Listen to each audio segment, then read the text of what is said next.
বাইরে বা এই দেশের মানুষ পারেও।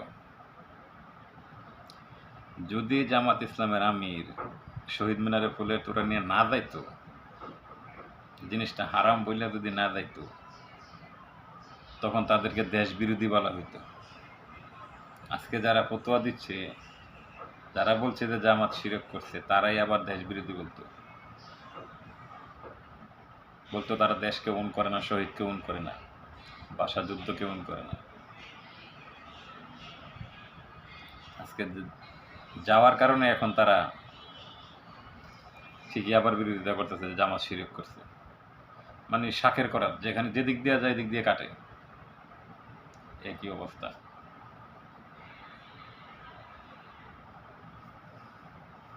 বাংলাদেশে এই যাবৎকালে শহীদ মিনারে ফুল দেওয়ার পরে এই যে সেকুলার যে দলগুলি আছে, বিএনপি বলি, আওয়ামী লীগ বলি, জাতীয় পার্টি বলি, তারা কেউ শহীদদের জন্য দোয়া করে নাই। তারা নাকি মঙ্গল প্রদীপ জ্বালা শহীদদের মঙ্গলের জন্য, এটা শিরক। এখানে যদি সোয়াবের উসিলাই ফুল দিত তাহলে এটা শিরক হইত। এটা তো রাষ্ট্রীয় কাজ, এটা ধর্মীয় কাজ না। যদি ধর্মীয় কাজ মনে করে করতো তাহলে এটা শিরক হইত। এটা রাষ্ট্রীয় কাজ। যেহেতু তুমি বর্তমানে সংসদের বিরোধী দলীয় প্রধান, মানে যাইতেই হবে বাংলাদেশের সংবিধান অনুযায়ী।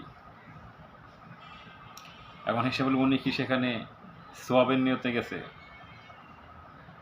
উনি কি এরকমটা ভাবছে যে ফুলটা দিলে শহীদের আত্মা মাগফিরাত কামনা করা হবে, শহীদদের জাহান্নামে কষ্ট হবে না, জাহান্নামের শাস্তি হবে না, এরকম কিছু না।